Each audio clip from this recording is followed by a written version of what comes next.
You should be first. Barbara, okay. So my name is Varvara, which is Barbara in English. I am a investor, primarily used to be device as well as used to be medical. So worked in different fields of medicine and evaluating primarily healthcare, but biotech as well. Early stage and those that are disrupting traditional healthcare and truly improving others. Thank you so much. And Radhika. Radhika. So I'm Radhika Iyengar. I'm a co-founder and founding partner of Startup Ventures. We're a venture studio here in Silicon Valley, focused on convergence of advanced technologies in various sectors. Healthcare is certainly a big area of focus for us, and for me particularly. I'm a co-author of Enterprise Blockchain Has Arrived, which is an enterprise blockchain focused book that was released Q4 last year. And we're really doing a lot in terms of the developing ecosystem around enterprise, and really excited to be here with all of you. Let's get the show going. Thank you so much. And my first question, what's going on with new technologies in health tech industry, and what is your prediction beyond next 15 years? So I'll jump in, I guess. So I'm a big believer that innovation is really going to be at the core of the future of healthcare. We're seeing a convergence of advanced technologies. This is an area that I'm actively working in. And so that includes not only AI ML, but also blockchain, IoT, Internet of Medical Things. Together in a way that makes healthcare, we're really talking about the ultimate goal of healthcare, which is to provide 24/7 context to what healthcare is. Right now healthcare is still very episodic. There's something happens, you go see a doctor, you've got some protocol or regime or treatment that comes out of that. But what we're really looking at in terms of the future of healthcare is something that is just our life, it's lifestyle, and it's 24/7. And there's data that's going to be generated, and that has to be secured at the edge, obviously, and privacy controls have to be in place. But we're talking about the merging of all of that data into one big contextual story of healthcare. And that's, I think, going to be the future, the grand future that we can imagine. But there's a lot of different components to that. So in addition to technologies, we're really going to have to get around the big ownership of data question. So I'm a big proponent of self-sovereign identity. Digital identity is going to be increasingly a part of the mix. As we know, even through COVID, but beyond the pandemic, we're seeing that everything is going digital. Digital medicine is sort of the term of the day, if you will. And along with that comes roles and responsibilities of different stakeholders, and the responsibilities and duties towards data rights and so on when it comes to a patient-provider sort of interaction. So anyway, I'll just set the stage with that broad brushstroke. Totally agree. We're definitely seeing intertwining of different areas, not only within healthcare data, but like overall within our life, the impact of financial stability on healthcare, the impact of foods that we have, the quality of those. That COVID crisis highlighted the problems in our economy, which impact our health. So less efficient to keep the old system, and we'll be pushed to, and we are being pushed system. So if we were to look at the stats for this year truly pushed new behaviors in customers. People for the first time tried digital health, which means telemedicine. Most of the people became okay with internet online. So we are gradually beginning to change behaviors, and exciting part up here for me is having the customer-centric healthcare. So we will transition from big providers like systems towards the system that will support and carry on throughout their Okay.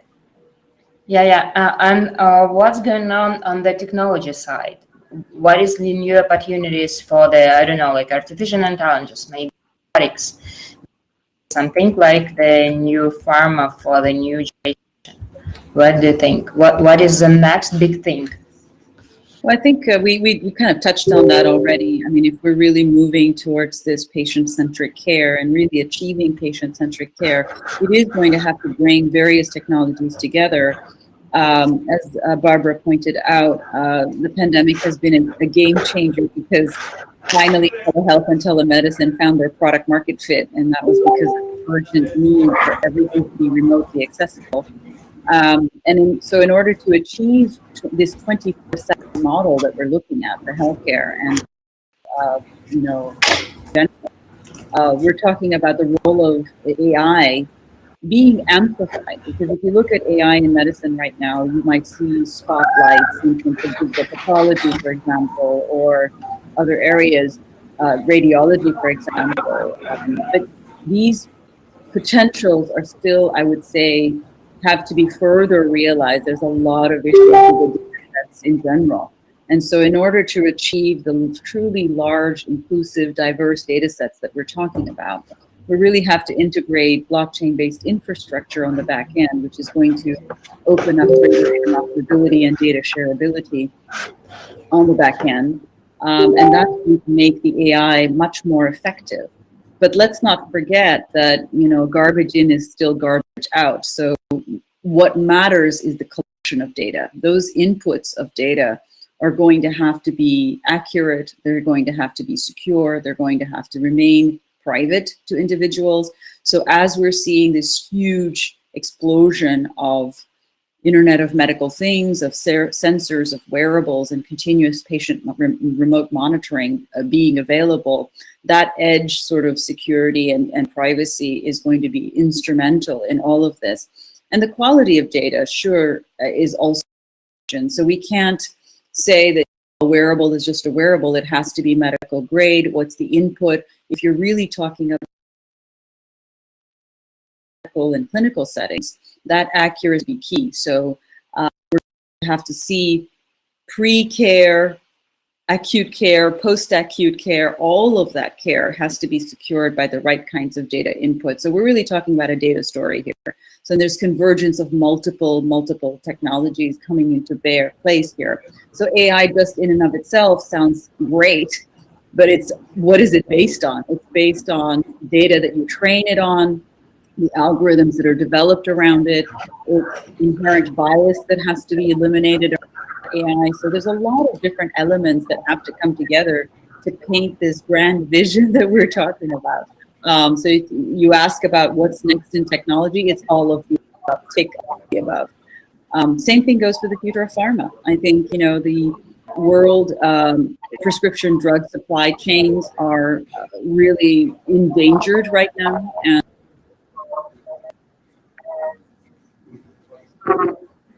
actually solve some of the global supply chain issues we have in pharma and in drug development is going to have blockchain as a component, and we're already seeing inroads with successful consortia that are focusing their efforts on really upping the game in next gen drug development, drug discovery, as well as the entire drug distribution process.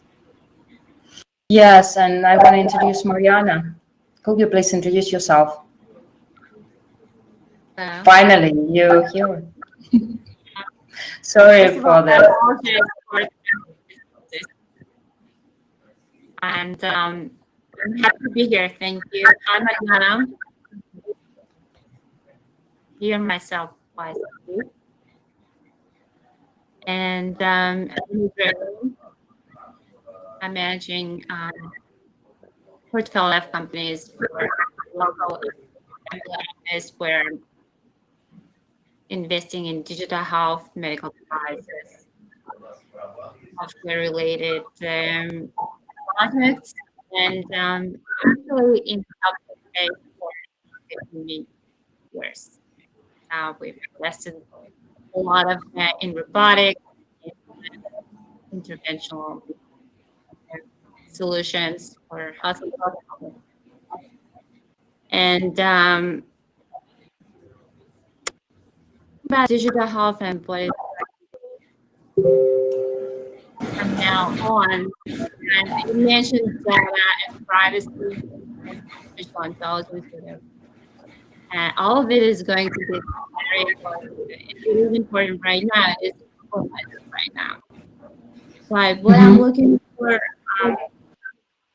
future technologies actually to provide us anything that can be cost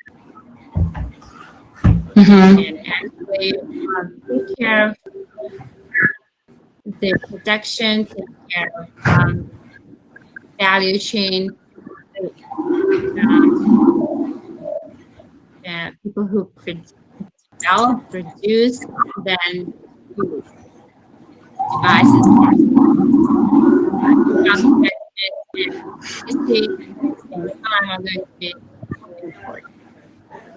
And I'm sorry, I can hear myself really twice, and that's Yeah, okay. And Sergey. Hi guys. Hello everyone. Yeah, could you please introduce yourself? Hi, my name is Sergey Petухov, and I am a CEO of ClearMe company. Yeah, and short story. About your background.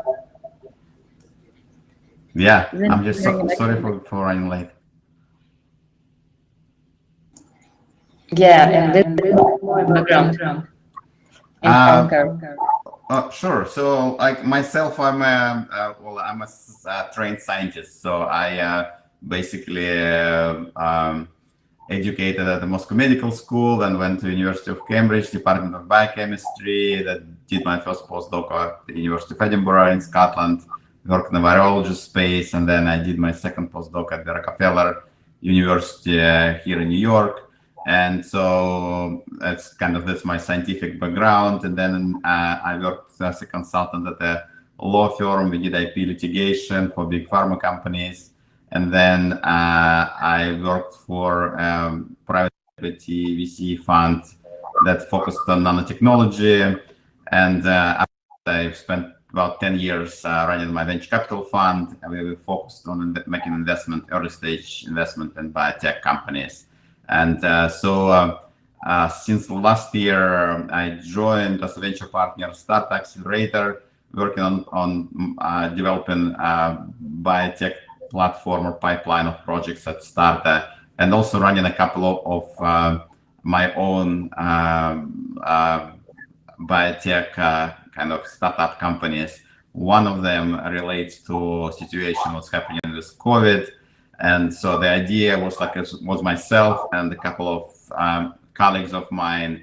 And we decided that, what can we do in terms of, COVID happening? Again, I'm not trying to be pessimistic about it, but it's something that I'm sure will come back in terms of would it be COVID or would it be a different respiratory disease? But, threats like this are happening. So what can we do to kind of make our life easier? So we kind of start paying attention that, there are people are wearing face masks, and we kind of always wanted to get into the diagnostic space. So for the face masks, why we like it, because it's just kind of becoming a part of your body that kind of you carry around to protect yourself from germs, all kind of respiratory diseases. And then I was just thinking, can we basically convert it into a wearable device? Can we create sensors that you can include inside of the face masks when people wearing them, so they can get some useful information about their health, when they get exposed to viruses or basically conditions that, as we know with COVID, the danger, to me, the real danger is not really that it's you can spread it. It's just basically asymptomatic patients that can spread this disease. And it's like, you know, from one hand, we don't want to be like paranoid and stay in the bubble. From another hand, we don't have a symptoms, and then we can go and visit our like parents or basically or our friends that kind of in a risk category. You don't want to feel guilty that you may spread the disease to them. So again, so the idea was basically create a mask, kind of a smart mask that can monitor every one of us, especially kind of detect early stage, detect asymptomatic patients that may have COVID, transmitted COVID. So we obviously, because I'm a biotech investor, so I know all the saga with FDA, and then, you know, anything you do to diagnose and treat a medical disease, you have to go through the FDA approval.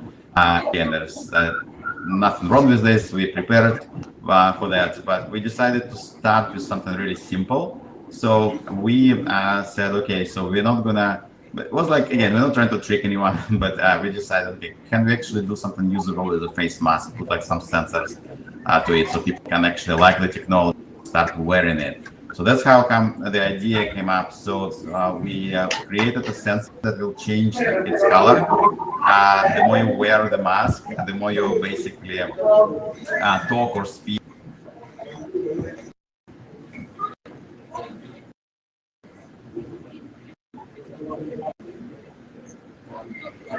Its color. So the more you wear the mask, then the more you spit out saliva, the kind of the stronger discoloration of the sensor will occur. And we created an app on a cell phone that you can take a picture of those color change indicators, and then you can basically, the app will calculate the percentage of mask dirtiness. And again, since we're not treating any disease, we're not diagnosing anything, so we think that it's just going to be a color changing indicator that will allow people to kind of look inside of their mask and say, okay, we should actually wash it. The idea why we're doing it, because about 80% of people, they know that they should be washing mask regularly, but 80% of people don't do that because it's just human nature to like. Let's talk about next big thing in HealthCare. Yeah. In next 15 years, and it's same question for the Marianne. So what was the question again for the? What is the next big thing? In next 15 years. It's a question for the Marianne. I also haven't answered.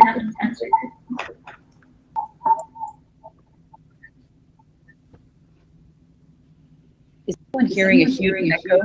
Yes, something. I'm just trying to figure out if it's mine.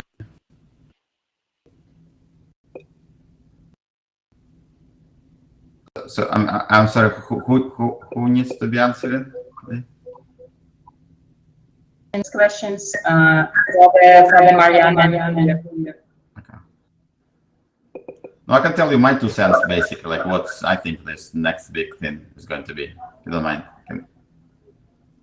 Beyond next 15 years. Well, so yeah, sure. So basically, what we thinking is going to happen is that there's well, again, people will be like more aware about their health.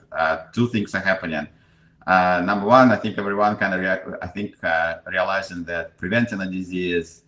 I mean, I'm saying the obvious things, but for some, after COVID, I think people even realize it more. So preventing a disease is much cheaper than actually treating it. So if you can stop pandemic, or if you can basically treat a disease earlier, it's just much cheaper to do so, and it's just, it can manage your life easier. So we're talking not just about like indication that everyone aware of, like oncology, for instance, right? So like late stage oncology is untreatable, right? Most of the patients will die. So early stage, a lot of solid tumors, if you get them earlier, you can just do a simple surgery and get them out. So now we're talking about infectious diseases. So it's also the thing is that we will try to basically prevent from kind of widespread and the late stage infectious disease where like lung capacity is kind of compromised 80%. So it's kind of very difficult to treat those patients, right?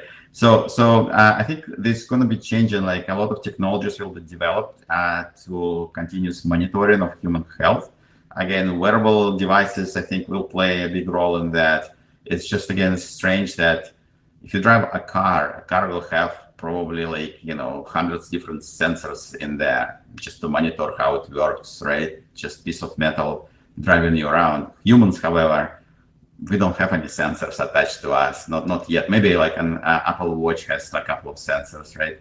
So, but that's kind of the idea of continuous monitoring and data collection day to day, kind of tailored to a person that can tell a difference between a healthy state and the disease state. I think that's going to be something that people will pay attention more, and I think insurance companies also should basically be on board because it's I think as insurance companies sometimes would reimburse you for you going to the gym, right? So kind of maintain your health state in general. So they will be, I think, paying for people wearing certain sensors just to make sure that we can get disease earlier and maybe can catch the spread of the disease. So that's an interesting technology by itself.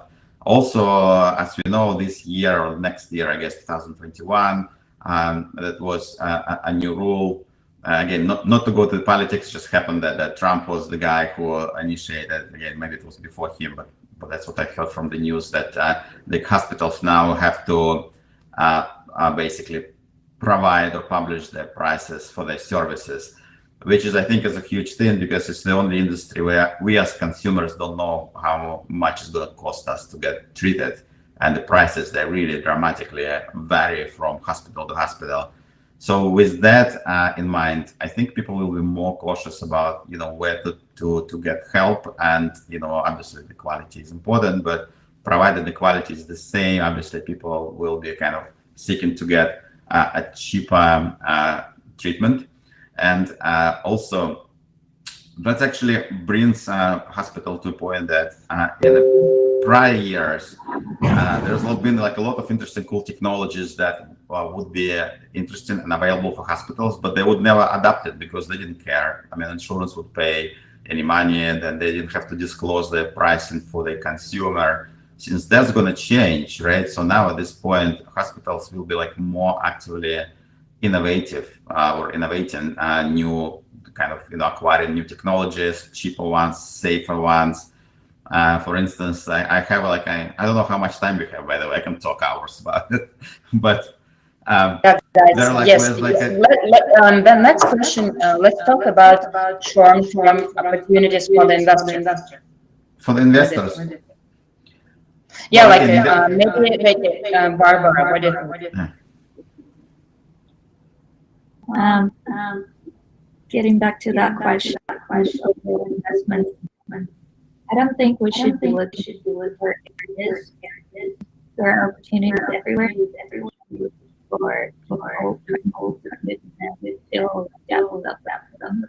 So before OEI, as I said before, we will be at the verge of creating algorithms. Even like static. Industry develops quick. Not sure as good as it should be. Hence, I believe several uses different areas. One, creating the game on that what investors look for exception matter to be able to think of execution. It's not necessarily about particular fields. We're the beginning of the new game, when the new game happens, it's just like you can go anywhere, not go anywhere direction. It will change. It will change the healthcare that we have now. And the biggest thing I would be looking at is to open and this is that are capable to both combine those industries and rhythms within those industries, prevention, personalization, and even before AI.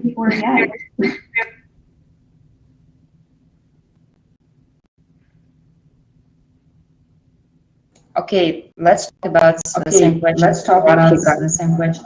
RADHIKA. You know, there's such a bad.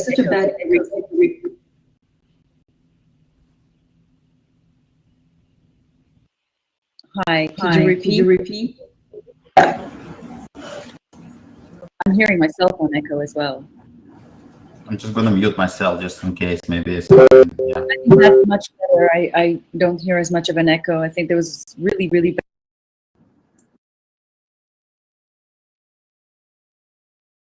bad. Yes, my is term for the investors. The short-term opportunities in, you know, you're talking about still multiple technologies.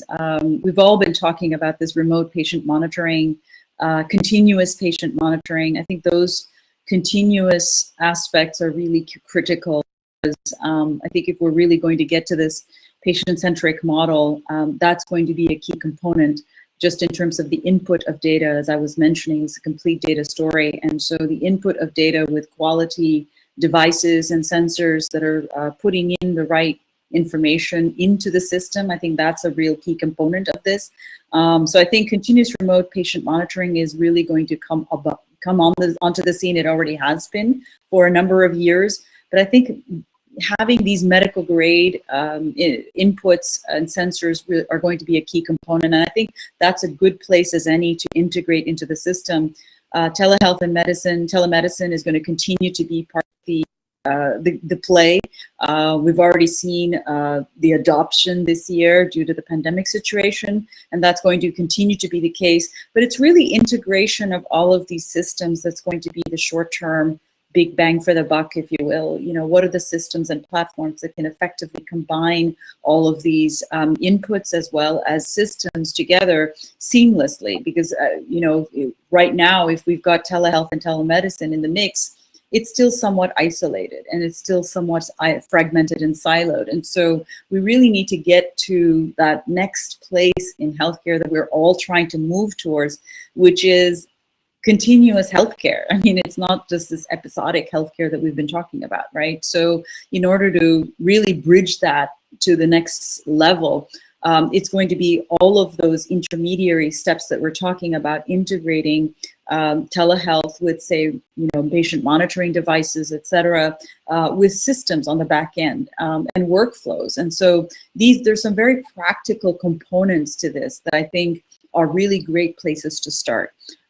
Even on the administrative and financial side, if you go to the non-clinical side of healthcare, that's also a great place to start because there's a lot of improvement and efficiencies that can be brought about.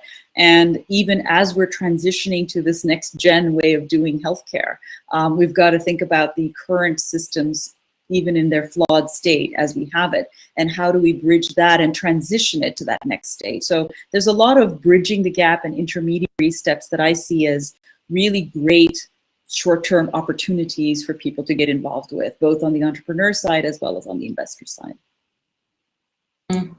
Yeah, and let's go to Varvara. Sorry. Can you repeat again your question? Was about what is for the investors in short-term strategy, like 6 months, maybe 12. What's going on? This issues like the maybe impact investment too. Well, what I'm most excited about, and if I'm not going to find it, I will go do it myself, is really reversing the system towards customer satisfaction. It's a service industry. In a restaurant or in a hotel, how do you create a system that truly supports and cares for the customer? intertwining those technologies early on and trying to capture any chronic disease or any downward spiral early on. And my favorite intertwining is actually beyond just technology. It combines non-traditional medicine and tries to prove the most efficient and effective any problem depending on the specific case.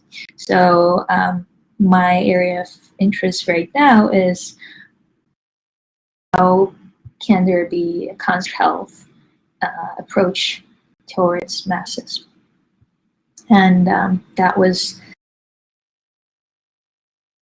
an understanding that I'm definitely privileged in being able to access top doctors and the world, and understanding that that knowledge could be scaled, but it would require a mastermind to combine that. Simple sensors merging, yeah. So a combination of different industries, procedures, and approaching from a customer-centric perspective. The most critical problem right now. I mean, COVID showed that most people are willing to change their provider better healthcare. So if such provider will appear in the market, kind of like one medical, where you can be assessed and evaluated quickly, when you can be taken care of, and if it's a physical location, you'll feel it's more of the hotel reception rather than a hospital that pushes you to think that, oh my God, I may be sick or something. So be my most interested area of focus. There are startups in this area, but I believe anything further. Okay, thank you. And Sergey, it's same question.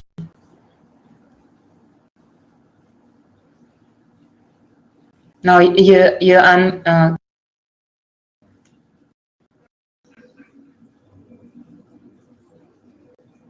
Yes, I think I pressed all the right buttons. So the question was like the near-term opportunities, right? Yeah. So, well, again, so we kind of like, we spoken about it, the near-term opportunities. I guess whatever will help us to get to normal or to new normal. So that's I guess where everyone is kind of really kind of concerned how we're going to get to new normal. So any service businesses, any devices, any new therapeutics that will allow us to do so, so we can basically can prevent, monitor, and treat the diseases. So I think all those technologies will be welcomed. The main difference is that because in the prior years, obviously people, if you do the like simple article search, right, even like an either Google or PubMed, like for articles or like for like research articles or like any news articles, people have been talking about like, it's like something is going on with the like amount of people getting sick and dying from respiratory disease. Like 80,000 Americans died of flu a few years ago. So kind of no one really did pay attention. Same with bacterial infections. People saying there's like antibiotic resistant bacteria is kind of spreading, and there's another nasty thing that can happen, and no one actually developed new antibiotics, for instance, for the reasons that it's expensive, and by the time you're going to get it to the market, probably going to be a new strain or something. So it's kind of would not pay to develop antibiotic, especially if there is some of them are so cheap, and the frontline therapy with antibiotics is always like really cheap. So pharma will have to compete to basically, get their new medicines that expensive to develop and compete with generics, right? So it's kind of pharma. That's why I would not develop. Maybe one of the reasons I would not develop new antibiotics. So again, the stories are there. There's like, and everyone was like, whatever. So it's just not really affecting our lives, right? People do die, but it's just statistics and that's what it is, right? So I think this is the first time, and at least, when kind of since I was at least alive, right? So, or we all were alive. So we can see actually the economies were shut down pretty much, right? Because of the illnesses. And that's kind of, people all of a sudden start paying attention to it. And obviously, and it's not just US, right? It's just a global problem all of a sudden. If you have a big or small economy, it doesn't matter. It just affects you. So I think people will be more thinking about how to again prevent, monitor, and treat all those diseases. And any technology that can help us to achieve those goals will be, I think, welcomed by everyone: politicians, pharma companies, users, end users of these technologies. So yeah, we live in exciting times. Obviously, something is going to get developed. A lot of bright people thinking in this, or were thinking in this direction, and now we can understand the importance of it. I think it's just we finally will have some interesting solutions available for all of us. Sorry for not being specific, saying buy this, buy that, but it's just no, it's a huge field. But yeah, it should be a short advice for the startups. How they can survive during the COVID for the 1 minute advice. I thought startups can survive in a nuclear explosion, that because they must. They have no other choice. They have to survive. So no, I mean I don't really know. So the from the developing the technology, or if you have an interest in tech, again, it just gives you more opportunity to think broadly, and all of a sudden, technology that no one really would pay attention to for the reasons because again, no one kind of cared. So these technologies can become valuable. People finally understand that it's maybe telemedicine, for instance. It could actually have some applications, and then people will be willing, paying to pay money, and maybe insurance will come on board. Even doctors will basically admit that it's actually beneficial for them as well, because not to be selfish, but say, okay, I don't care about telemedicine. The more people who come to me, the more money I can make, right? So this, I think, doctors will change their perspective how they actually can provide services and also keep the quality of services. In terms of if you're a startup looking for investments, I think again most of my colleagues from VC funds actually raised new funds during COVID because they were actually oversubscribed, because it's just more attention to the health tech industry, healthcare, life sciences industry in general. So those funds that did well in the past were able to actually raise larger funds. And also good news for startups, because most of the, all the funds, they have, it's a 10-year plus 2, let's say 12 years in the fund, a lifetime. So the funds usually actively invest for the first 5 years. So it's if it's COVID happens, it doesn't mean that they have a luxury not to invest money. So they have to still invest. And so the LPs will be asking for work. GPs cannot just sit in the money without making investments, right? So that's why for startups during COVID, if they have interest in technology, even more so, they can reach out to VC funds and strike their first Series A deal. So I think we again, sounds like the plan. Yeah, we have the money and we have new fields that we can develop technologies still. Yeah. More money, more technologies. What do you think? What do you think?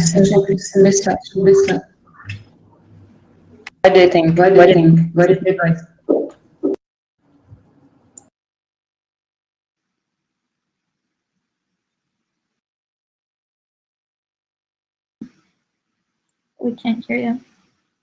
Oh, sorry, microphone was on mute. And I was hearing an echo as well again. I think, it's the classic advice to entrepreneurs: keep innovating, but at the same time, focus on where product market fit is going to happen.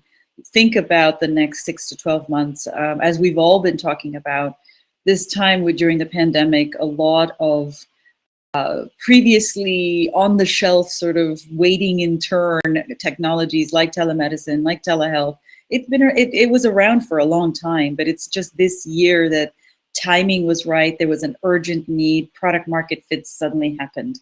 So I think it's time to think about in the next 6 to 12 months where that product market fit is going to happen. Timing is absolutely everything, but keeping the innovation towards that product market fit. And even as Barbara says, you know, has been this very, I hate to use it, clinically sterile sort of environment. And I think, you know, that one size fits all, here's what you get kind of thing, we just can't tolerate that anymore. So how do you improve that experience? And I think, Barbara, to your patient experience is absolutely a central part of this.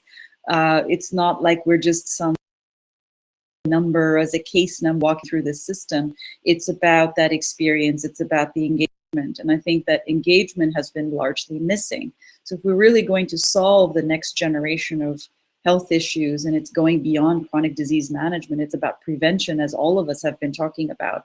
How do we get to that point is really about engaging people in their health journeys, whether it's through better patient experience, apps, portals, etc., digital enablement tools, whether it's through other types of more practical digital innovation, if you will. That innovation is going to be key. So my advice to entrepreneurs is keep and look at where those market opportunities are. There are so many in healthcare, far too many to cover in a short time frame as we have. I'm going to have to jump off. Sorry. Really nice to meet all of you, and great to have. And Barbara, yeah. Likewise. What is your advice? Simple. It's an advice I would give. Whatever. Get customers. Try to sell early. Try to get somebody on board before you build. That's how you check if there is a need for that or not. And that's how you fine tune and hone your product. I think that we're such masterminds that we know particularly what is needed.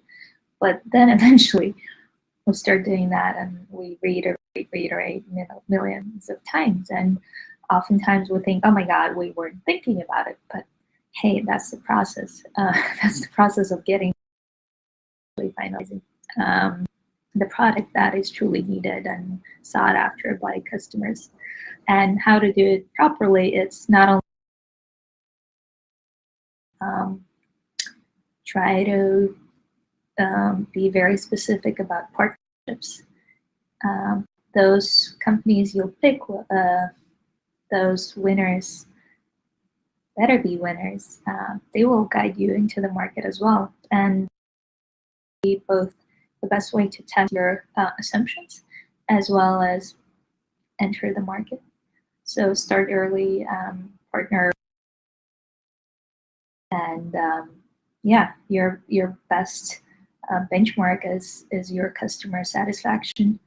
And to start up, that's what I focus on. I would have a big vision, but then I'll be testing the hack, and maybe with a smaller group, but making sure that they're the happiest. And your metrics would be showing to investors, and if your attrition to the product and revenues is growing, that's all you need. Okay, guys, for this live stream, this was so amazing. See you next time, and have a good weekend.